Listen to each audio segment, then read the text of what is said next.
Life is not perfect, and neither are we. Welcome to Raw and Unhinged. Lara and Steph will be bringing you real and insightful chats on health, psychology, fitness, and nutrition. Lara is a qualified nutritionist and fitness enthusiast who loves her pizza, and Steph, a registered psychologist, author, and renowned brunch queen. We hope you're ready for today's chat. Hey guys, so today I'm going to do something a little bit different, and we're going to do a little bit of a talk, and we're going to be talking two best friends to one another. We're going to do this as an ongoing thing because we want to share our knowledge and also what we talk about in everyday life. I'm super excited for this segment because I think especially on social media now, everyone is showing the best self, the polished self, and we just want to keep it real and tell you how we feel day to day, and it changes. And I met Lara at the gym about, was it a year ago? Yeah, maybe a bit longer. I reckon about 2 years. 2018. Yeah. And I was like, whoa, who is this fit bitch? I need to get to know her. Good. And since then, it's become really close. We've got really similar interests. We share similar values as well. And I think it's what's, kept us closer. And yeah. Who you surround yourself with is so important. And that's something I've learned over the years is, who are the 5 people you'd surround yourself with? And I've been thinking about this lately, and Lara would be one of them because we have the similar values, the similar goals. We keep each other accountable. And that's what we're going to use these talks to, I guess, educate you all on as well.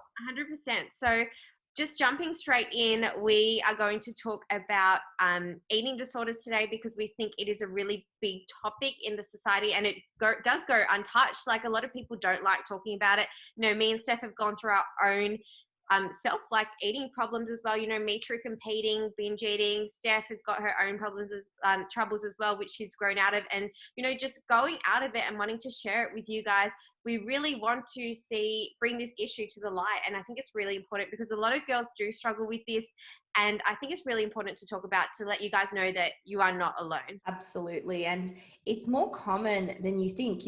1 in 4 people will experience a mental health issue. And amongst that is eating disorders and eating disturbance, which is a term I came up with because I believe that eating disorders or eating disturbance happens along a spectrum. And just because you may not be bulimic or anorexic, it doesn't mean that eating and food and exercise doesn't consume your life on a day-to-day basis. 100%. Like, even when I was in comp prep as well, like, living my life from meal to meal and being obsessed with what I was eating and, looking a certain way, it did take effect. And it was an eating disorder in a way because you're just so obsessed with what you're eating and you need to weigh every gram. You need to do this and that. And even when I finished comp as well, I was still in that rut. I was still weighing every meal. I was so obsessed with how I looked as well.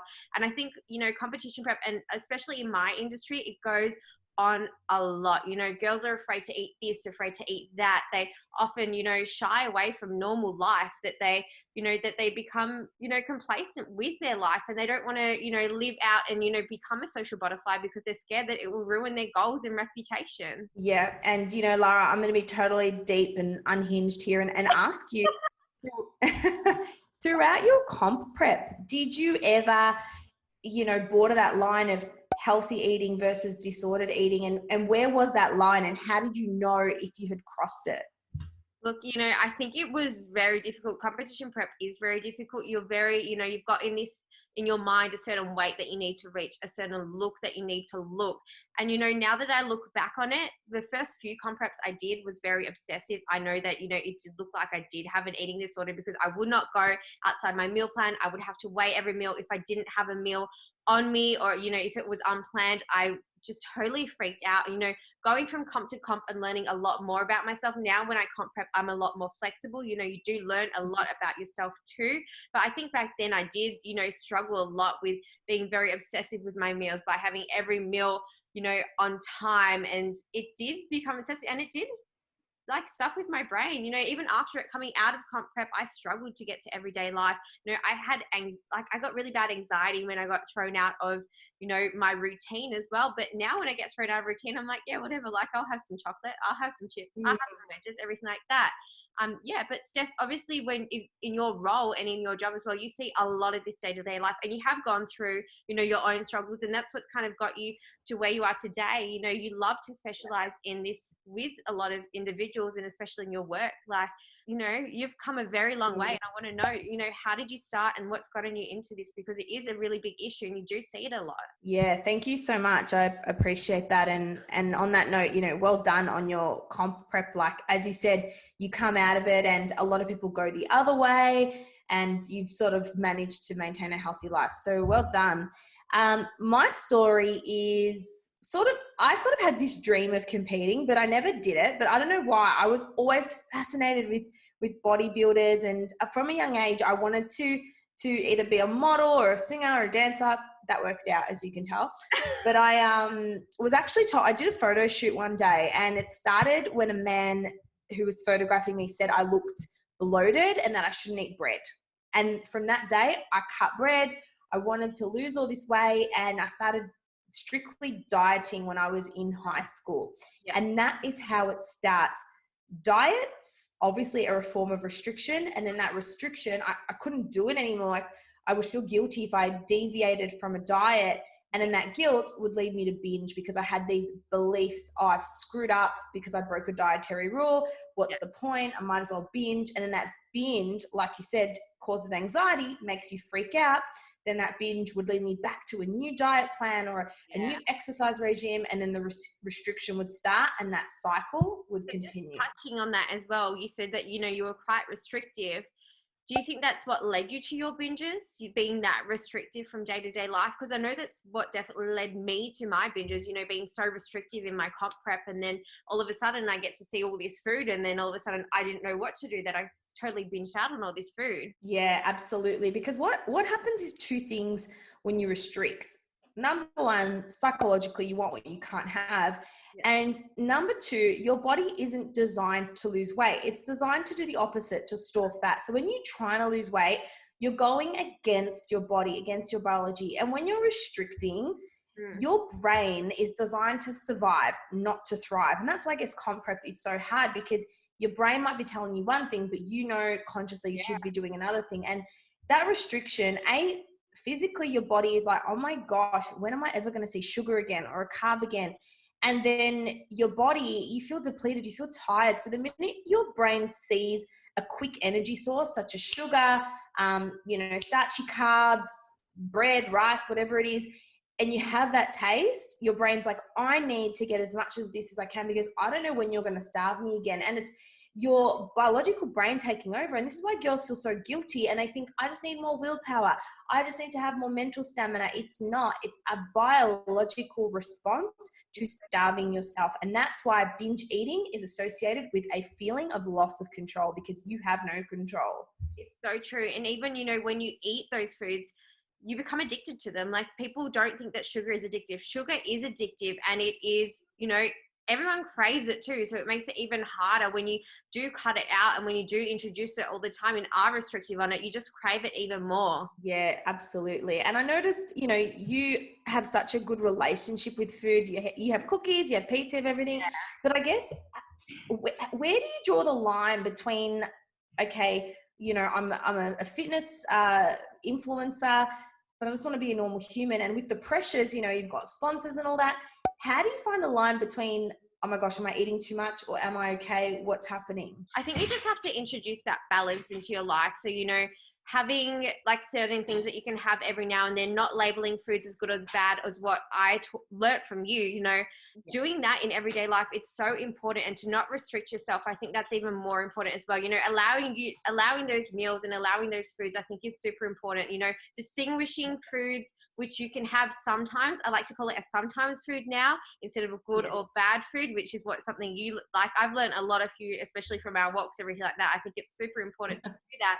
And, it is hard, but I think the willpower is what's going to make it happen, or what's not going to make it happen. You need to wake up with a goal. That's what always helps me, waking up with a goal in my head, waking up, I'm going to do this, this, and this today. I think that's always makes me who I am and helps me eat the way I do eat and be, you know, cautious of what I do eat. But at the same time, I do allow myself that balance. You know, I do have that off switch as well as my on switch. And I think that's super important. And I think a lot of people do struggle with that on and off switch too. Yes, exactly. And I think the on and off switch, it can work two ways. I think a lot of people, they're either 100% clean, 100% dieting, or they think I'm being bad today. And when they've eaten a bad food, they're bad and everything's bad. But what you've done is amazing. Like, as you said, words are your world. And I call this, in my book, I call this food language. And your food language is so important. And calling it sometimes food is so much more cognitively flexible and Better. I guess relieving than saying good or bad, because no one can be good or bad, you know, one time or another. So calling it a sometimes food, I think, is a really great tool. And it all starts with your language. It's not about your behavior, but about what you say in your mind. 100%. And for those who don't know, Steph is releasing a book as well. Did you want to give us a little bit of an insight into that? Super proud. She's killing it. But even from Yes. she's talking about her own experiences. And, you know, what really caught my eye is that a lot of people don't want to talk about this topic, but, you know, she brings it to light. And I think it becomes relatable to a lot of young women, especially. And, you know, it's really inspiring to see that you come out and you share your problems, and, you know that we're not alone, that people do suffer from this. You know, I get so many clients saying, you know, they struggle with this, they struggle with that, because they think they're alone. But in all honesty, you're not alone. Most of my clients and most people do go through these, you know, eating phases, everything like that. And for you to come out and do that, I think it's amazing, number one. But number two, do you want to give us some more information on that too? Yeah, absolutely. Thank you so much. And do you know what? It took me a long time. So I struggled with my eating disorder throughout my uni degree. And all this time I was thinking, you know, I'm supposed to be a psychologist. I need to have my shit together. And that's what stopped me from getting help for so long. But what I've realized now is people relate to you. And when you've been through something, that's why I think my work with my clients is so valuable, because I've been through it. So I've written this book. It's taken years, over, 7 years experience, 10 years clinical practice. It's called Food Jail, and it's very different to a modern self-help book. So when you pick up a self-help book, it's like overcoming bulimia. You don't want to carry that around with you. Carry it around with you and be like, everyone's like, what? I know. So I've made it really smart in the way I've done it. So I've made it, a pocket-sized book. It does not look like a self-help book. It's a 4-part book. So it starts with my journey. It's quite dark. It's quite deep. It's quite disturbing. Then it goes into education. So what is eating disturbance? What is an eating disorder? The signs and symptoms, how to recognize it. And then part 3 and part 4 are the self-help parts. So what I teach you is how to use your mind cognitively to overcome the thoughts and the barriers, because 80% of an eating disorder happens up here. Yeah. The 20% is the behavior, the binging, the restricting, the social avoidance. And that's part 4 of the book. And pre-sale is out now. So if you want to order it, there is $20 off. It's on my website, mindfoodsteph.com. And it's a great book. It's a bit funny. Yeah. I try to be a bit funny. That brings us to the end of part 1. We hope you enjoyed it. Make sure you tune in for part 2 next week, where we talk about the tips and tricks for overcoming eating concerns, eating disturbance, and other food-related problems. Have a great day, guys.